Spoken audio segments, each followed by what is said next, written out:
Can I borrow $20? Hell no. Why not? Just because I'm living that cash life because I lost my debit card, you can just hit me up anytime you want to? That's not how it works, player. I'm on a budget. I got that dish. Yeah, but can I borrow $20? No. I got that dish. I got that dish. Dish. Dish. I got that dish. I got that. I got that dish. That dish. Hey, y'all. It's Onika. And JR. And you are dishing with Dainty Dish. How you doing, JR? I am doing excellent, actually. How are you? I'm doing all right. Yeah? Yeah, I'm doing more than all right. You know why, but we'll get to it. Oh my goodness. I can't wait. My gosh. So how's life? Life's good. I mean, I just took a trip to Lush. Oh, Lord. Lush, the very description of my cousin. Well, thank you. It was amazing. I walked in and I think it's the first time I've actually been in a Lush store. Okay. And I asked for some soap, and the young woman took me over to the soap. She's like, you can get this. It's like 100 grams. I'm like, how long will it last? She's like, she looks at me, and a black woman. And she looks at me and she goes, important to note. She's like, 2 weeks. And then at that very moment, another, I guess, customer service rep or what, I don't know what you call sales associate, because I think she was a greeter, so she wasn't supposed to be like selling anything. Mm-hmm, I think another sales associate comes up and she kind of says, no, it'll last you about a month. And then you look back at the greeter. I look back at the greeter and she's like, no, it'll last you about 2 weeks, maybe 3. She's factoring in that like 2 times in the shower, 2 times a day, summertime showers. Yep. That's funny, but oh my goodness, it smells so good. Oh, yeah, it smells so good. I took a shower with it yesterday. Yeah, it's delicious. Yeah. So and on the top of that, I mean, I'm still doing my improv class. That's going well, and yeah, I think I bought a new bed. Okay. But yeah, that's about it. All right. Well, speaking of delicious. What's going on with you? And I refuse to call you delicious. Speaking of delicious, I didn't say you did. You were talking about your soap. The Sweet Taste of Victory. I'm now a published author. I'm so excited. And Empowering Women to Succeed came out last week. It would have been last Wednesday when our episode aired. And I'm published. And it was like one of the best days of my life. You were there. Thank you so much for being there. I appreciate you. If it wasn't called Empowering Women to Succeed, there would be so many jokes right now, me throwing them at you, but because of the name of the piece of work is so empowering and it's so positive, there's not much I can do with it. Yeah, I was on top of the world that day. I know, it was amazing. And you know what? What I really appreciate is, you taking my advice when I said live in the moment and keep your cell phone away and don't try and snap it or do that stuff. I didn't Snapchat. I didn't Insta-twat. I didn't do any of that stuff. Live the moment. I lived in the moment. I know, JR, you took a couple pictures for me, so thank you for that. But I just lived in it and just reveled in it. I just loved it. And hopefully there'll be more to come. And if you guys are interested in purchasing the book, dish at daintydish.com. Yeah, hit you up. Hit me up. Let me know.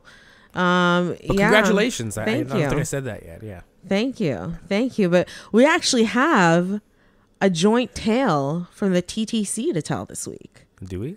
We do. The nail polish incident. Oh, yeah. That struck a nerve. So I want you for the listeners to describe what happened. And then my response, I'll say my response, but what happened? Okay, so we were on our way, I guess, back to the downtown core on the subway.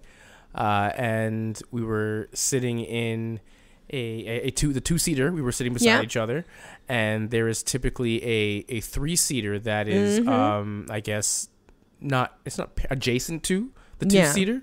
I guess not facing, but you can look at the people. I don't know how to explain that. Anyone who knows the TTC knows what we're talking about. The double-seater and the triple-seater. We know what we're talking about. We're on the subway. Yeah, we're on the subway. Yeah, and if anything, just Google a picture. Just Google it. Anyway, she sits down closest to the door, so she's 2 seats away from us. Yeah. And we're shooting the breeze. we're just shooting the breeze, and next thing you know, the air starts permeating with this smell that is so familiar but so annoying to me. It brought back traumatizing memories of being married. Like that's how bad it was. She started doing her nail polish on the public transit on a full train. Full train. As people were getting on the train, they were smelling and they were just like putting their making nose their up. faces. Yeah. And so the two of us end up going into one of those, those conversations people have when you know the person's listening and you just have it out in the open just to kind of like make them feel shame. And she had her earphones in, but her earphones are playing no music because she heard me. You're like, you know what? That is so rude. Because that's the international sign for don't talk to me. Yeah, exactly. Put your headphones on. Put your headphones on. But yeah, so I was like, at first I'm like, I'm not going to Onika, let it go. I'm not going to engage. I'm like, dude, I'm not engaging because you know what? This is traumatic for me. I don't want to experience this. My ex-wife used to do this. And that's the only time that I would like go off. I'm like, why are you doing this? Like, it's crazy. Like, you have to respect people and their space. And this is a public area and that smells like garbage. And it gives me a headache. So I don't like it. I engaged. I let her know that's what you were feeling in that moment by engaging by me like, this is rude. You're on public transit. Why are you doing your nails? This is ridiculous. I couldn't believe it. The woman that sat down beside her looked at me and even acknowledged that what I was saying was the right thing to say. So as we get up to get off of this is where I was. This is where you see you. You see you. You see you. You see you. This is where I do not condone this. I do not condone this type of behavior. Okay. Whatever it happened, became a child. Just deal with it. Okay, fine. Go ahead. So we're getting up to get off the train, and I just start tisking my head, like tisk, tisk, like for shame. And I'm doing it real exaggerated so she could see it. So then she looked at me kind of stink. And then I just like said, rude. And then I got off at my station. But the thing is, I had a George Costanza moment because what I had wanted to say was, this is not a nail salon, lady. That's rude. But all I got out was rude before the doors would close. And I was watching as everyone else was like, yeah, we agree. Thank you. Thanks. We appreciate Listen, that. I speak up for the underdog. I speak for the underdog. That's what I speak for. So. But yeah, I mean, speaking of like, so on the TTC, I get to take the CTC home. Subway home. I was gonna ask you, what'd you get a new bed for? I got the place. I hit my deadline. You hit your deadline. I said it on the podcast, so I had to make it a reality. Now, I'm very proud of you. I'm very proud of you for doing this, for taking this huge step in your life. But at the end of the day, guys, this place is a shoebox. A gorgeous shoebox with a great view, but a shoebox all the same. It's half the size of my bachelor space. It's not. It's actually bigger, but... It is not bigger. You're so full of it. Whatever. It's nice, though. It's nice, though. Yeah, you just want to run your mouth. I do a little bit. So get your jokes off. Get your jokes off. Go ahead. It's like... Because Toronto's expensive, and I chose laundry, luxury, and location. The big 3 L's. Yeah. Laundry, luxury, and location. I can appreciate that. Yeah, I work hard. I should be able to do it. It's a great central location, and it's nice. It's a nice place. Yeah, I don't have to drive anywhere. I don't even have to take the transit most places. I can walk most places. Which is pretty cool. Well, you did all that trekking when you went on your trip that last time. You're like an expert walker at this point. I walked the other day and pulled a muscle in my calf. You were complaining. I'm like, you should like, oh, I did 12,000 steps. I'm like, no, I did 18. I did 25,000 the other day. Ooh, baby. Oh, whatever. It took a lot out of my feet. I had to rub my feet with A535 before I went to bed. Motor oil? No, A5, not WD-40, stupid. A535, the icy gel. Oh, I don't know. The icy gel. I don't know what that is. I don't have those problems that old people have. I'm not. Well, I am old. Who am I kidding? It's almost over. Oh my gosh. But you know the hilarious thing about the new place is that whenever we order chicken wings for you here and I pay the delivery guy, we've become acquainted. Yeah, of course. You're Right? acquainted with our chicken wing delivery guy because So- he comes very often. So now, when you came over and I ordered chicken wings for you, and the delivery guy came. I gave him some bogus buzzer number because I just didn't know it yet. You didn't know your buzzer. So he calls, and I answer, and I go downstairs, and I walk towards him, and he recognizes me. Yeah. He's like, "Hey," and he starts looking at me, and he's kind of like weirded out, and I'm like, "Oh, I live here. This is where I live." And he looks at me. He's like, "So, does your wife know where you go?" And I'm like, "What?" No, cousins. I'm like, no, that's my cousin. And Cousins, mothers or sisters. But I was dying. This guy. And you got the order wrong that time too, but it was well worth it. Oh, yeah, I let it pass because that was too Yeah. funny. He's like, "Does your wife know?" I'm like, Does "I'm your dead. wife know? I'm dead." Because we live in such opposite types of areas. environments. I'm surprised you didn't think I was your mistress. Well, that's what he thought. That's what he thought he was. That's what he thought. That's what he Oh, I thought. thought he meant that I was the wife. No. Oh. He thought you were the mistress because he Oh figured my I live in this gosh. building here, and I'm always over at your place. Yeah. So he thought you were the mistress, which is that's hilarious. hilarious. It was hilarious. Yeah, it was a good time. That was funny. Yeah, that's that's it for my little. I got a place, and that's a funny story. Yeah, I'm done. I'm pretty boring. No, you're not boring. I think the place is going to be great, especially once you get it all nice and decorated.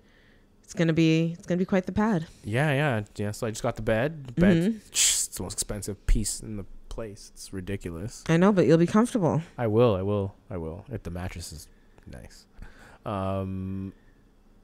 Oh, I wanted to point out something to you that guess who was right, and it's time stamped on the internet forever and ever and ever.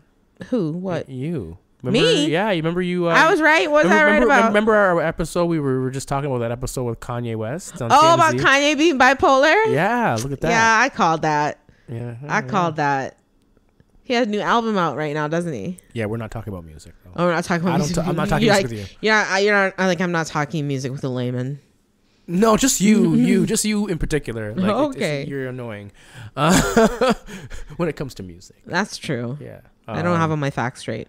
Yeah, and it doesn't make sense talking to someone that doesn't have their facts straight. Fair enough. Yeah, it's like me talking to you about certain things in history. It's just Yeah, like, I get it. Yeah, I you know? totally get it. I get that analogy. But something I wanted to ask you about, I ran into an article, and you know those necklaces girls have that typically have their names, like they're like kind of like etched on. It's like gold. Yeah, it's like every cursive. girlfriend of mine in high school had one. Yeah, of those. one of those cursive. So now people are getting them with mental health words on them, maybe anxiety, bipolar, whatever, depression. that type of thing. What do you think about that? You think it's cool? You think it's like they're kind of like glamorizing mental health, or is it just kind of like, no, this is personal? But how do you feel? Like, what do you think? Well, I was actually just the other day considering tattooing bipolar somewhere on my body. Like, I know my mother would hate it, but I was thinking of like owning that as a badge of honor. So I think it's something that, like, if you're staying true to who you are and that is what you're going through, then why not? Why not share it with the world? We're trying to stop stigma, and this could be a very interesting way for young people to do that. And by walking around with a chain that says anxiety is going to do that?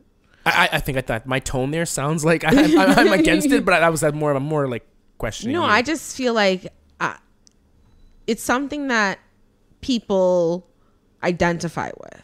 Yeah. Like I identify with being bipolar. It's not the only thing I identify with, but it's a part of what I do. Mm-hmm. So if that's something someone identifies with, if they have anxiety or they have depression or they're schizophrenic or bipolar or whatever the case may be, and they want to share that with the world, then why not put a necklace around your neck and express yourself? Like, I don't know. That's like taking a huge leap of faith of just like, kind of putting that out there, like just thinking that, hey, I'm putting this out there that I have this thing and this feeling, or I don't even know how to, this condition.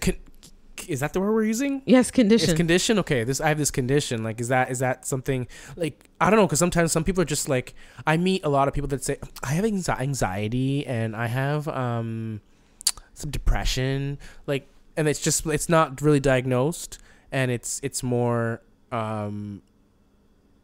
self-diagnosis? Yeah, you get a lot of that. You get a lot of that with diagnoses for anything in general, like, but especially mental health.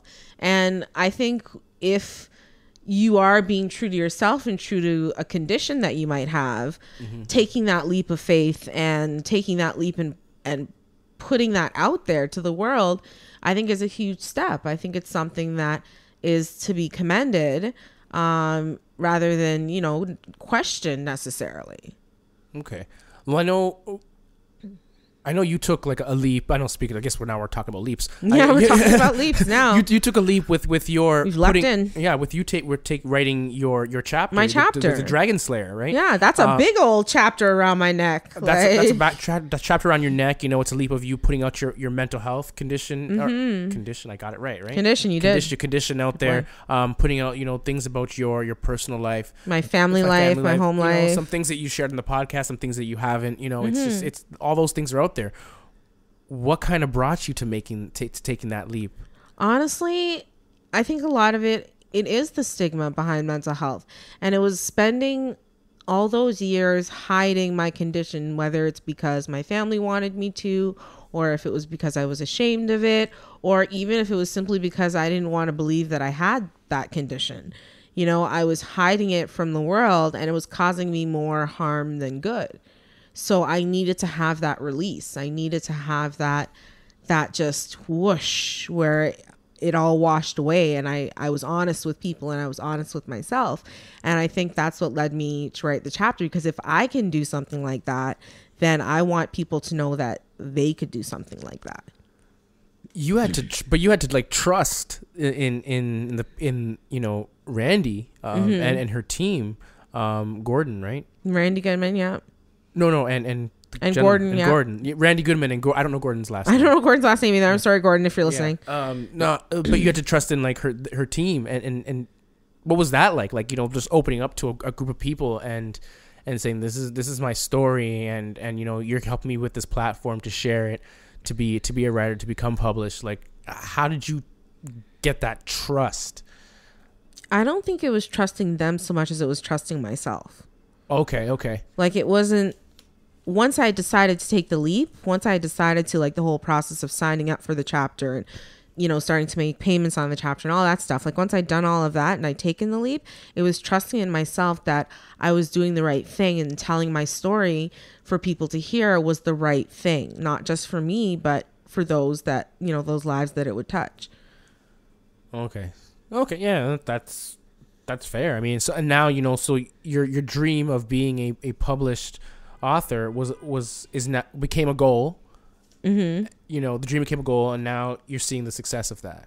Yes, I am. It's a dream until you write it on a piece of paper. Then it's a goal until you come up with a plan and put it into action, and then it becomes something real. And that's what it was to me. I don't know. So what really stops people from like taking the leap of faith? Like, I know there can be challenges in your personal life. There could be toxic people, or there could be people with bad energy, toxic relationships that could be holding you back from taking the leap into doing things. But how did you overcome the challenge of going against your family? I just did it. I'm not gonna lie to you. I remember I talked to my mom about it. I remember, because her counsel and her wisdom for me is all I need sometimes. So I remember her giving me her blessing, because I told her what I would be, talking about in the chapter, and what it was going to be about. And I got her blessing, and that was really important.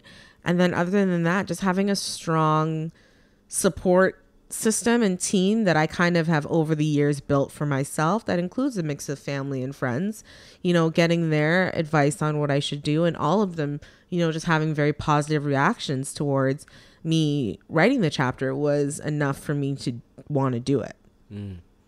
What are some leaps that you've taken? Me? Leaps? Yeah. So I took a leap of faith of moving back in with my parents. That was a leap of faith, because I did not want to do that. Mm-hmm. But it put me in a position where I was able to really take some time, figure out what I wanted to do, stash some extra cash and really get something that I really liked. Yeah, dude, that was a huge leap of just, and then finding the place, to going out there and finding it myself instead of using different tools because I was trying to, or, you know, different resources because I really needed to save some cash. That's a leap of faith. I'm starting a business was a leap of faith. I mean, you've got so many leaps that you've taken. Working for myself. I mean, I'm just honestly, everything that I ever wanted to do, like everything that I said I wanted to do, over the last 5 years, you know, my 5-year plan. I mean, I'm doing, you know, I found ways to create revenue, you know, I found ways to create passive income. I found ways to have time to enjoy my life, you know, and that's pretty cool. Taking a leap of faith. It just was taking a leap of faith in myself, you know, believing that I could do it instead of listening to other people. That's key. You know, becoming self-aware, being aware of what you can do. You're knowing your limits. You know, and know your limit and stay within it. No, but like knowing your limits and asking for help. That's something that my father, I mean, from the time I was young, has always taught me. When you don't know something, just ask. Yeah. You know, like I've seen my father in moments of where, you know, he could play the macho man and, you know, just push forward. I've seen him stop and ask a question. You know, so for me, you know, asking for help is not that big of a deal when it comes to my professional life. Personal is different. You asked me for help and I appreciate that. Not in my personal life.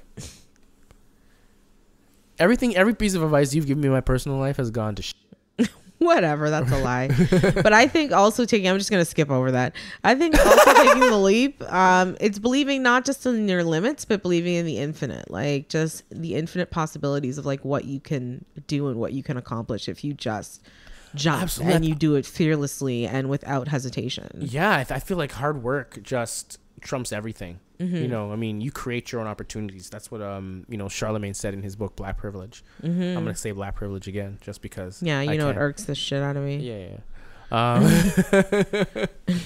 We'll tell you why later. This is for a later episode. We can't get into it right now. Did we already say so? Why? No, we said a later episode. We keep saying a later episode. Okay. We keep putting it off and putting it off and putting it off. But yeah, I mean, I think once you've taken the leap and you're in it and you're in your zone and you're accomplishing everything you need to accomplish, you also need to find a balance.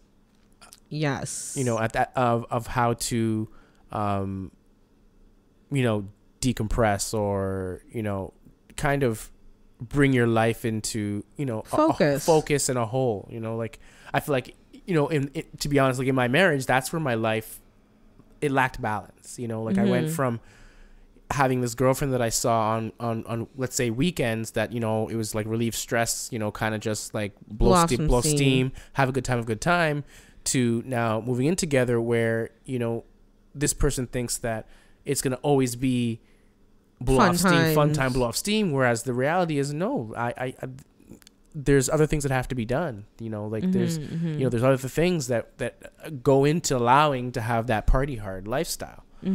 So, I mean, you gotta find your balance. And I mean, self-awareness, like we spoke about just now, in taking a leap. I mean, self-awareness, in finding your balance is crucial. I mean, and that all depends on, you know, how you find your balance mentally, spiritually, physically. Like you gotta work on all those things. I think when it comes to self-awareness and finding your balance, it's being aware of what you need. Like, what do you need to have in your day to feel good about yourself and about your life and about your experiences?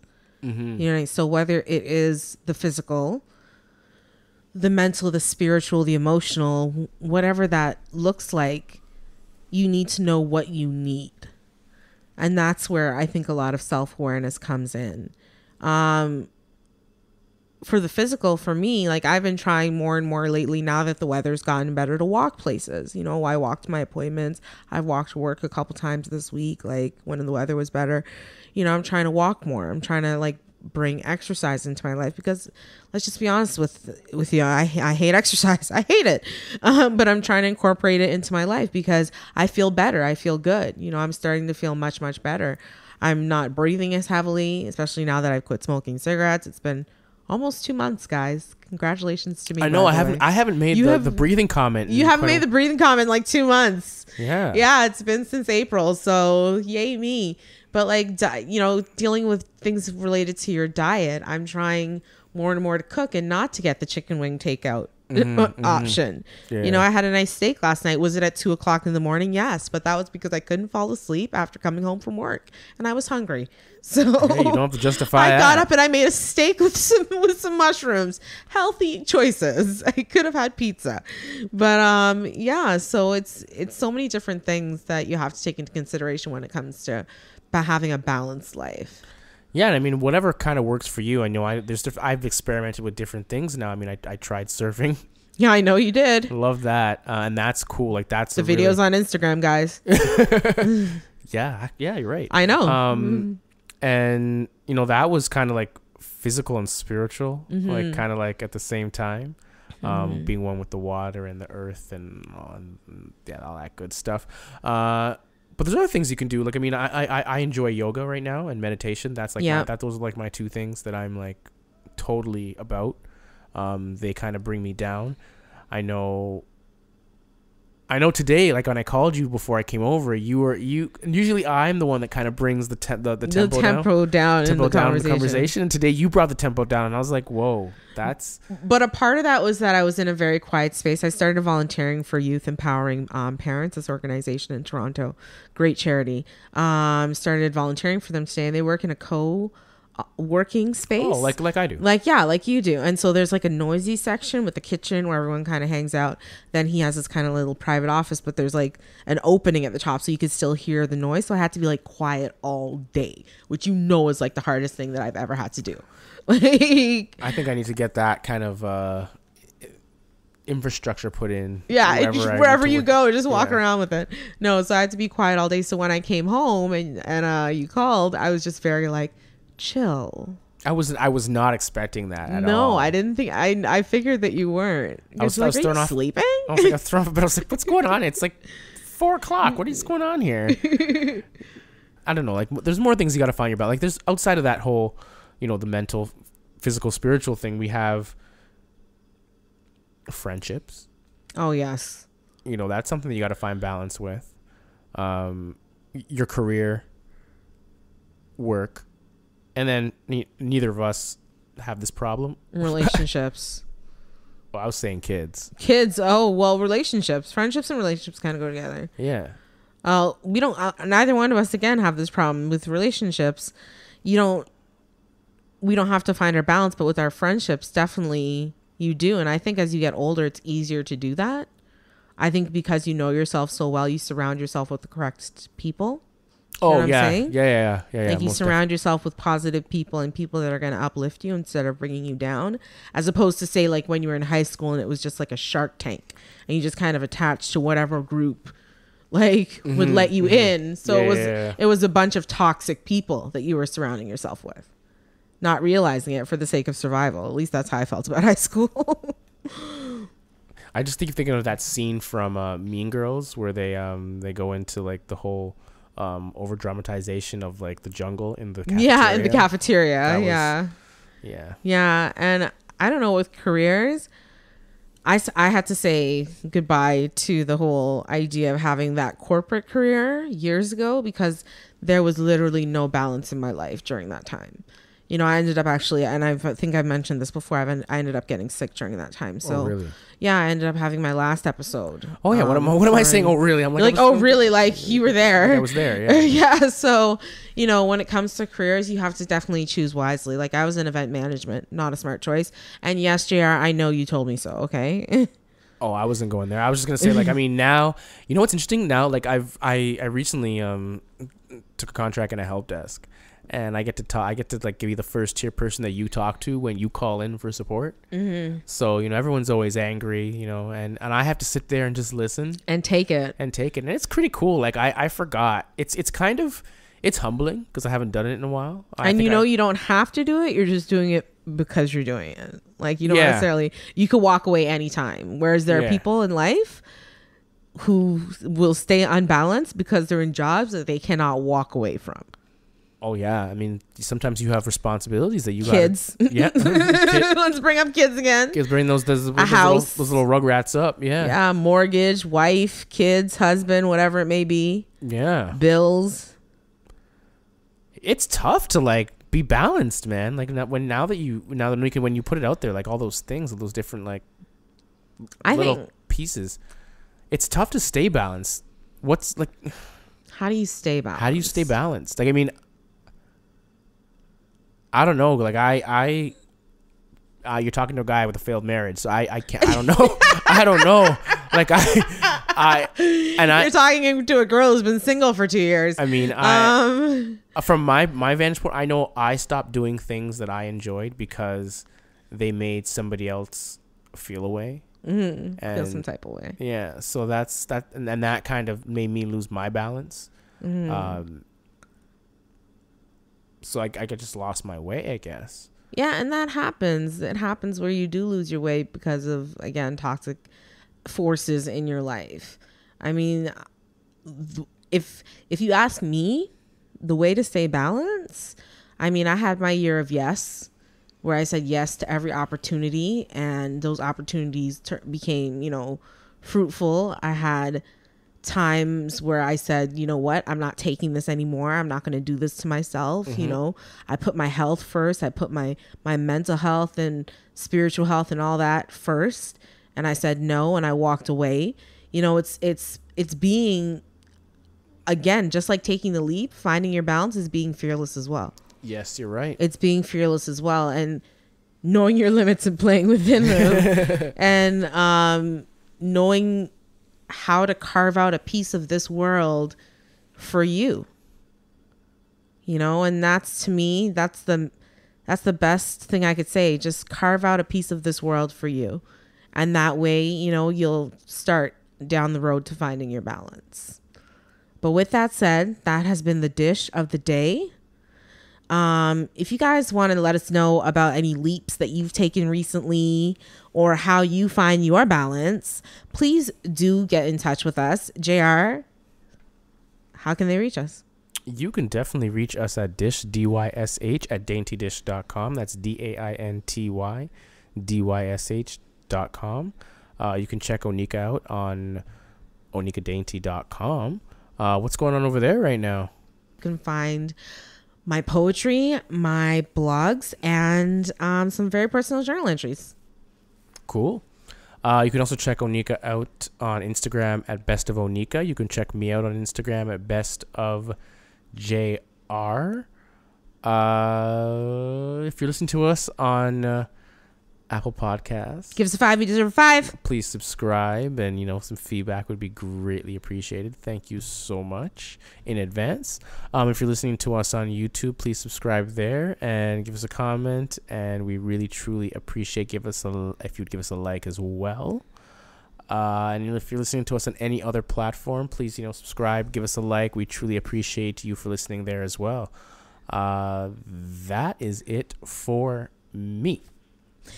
Like I said, that has been the dish of the day. I hope you guys have yourselves a very, very, very happy hump day.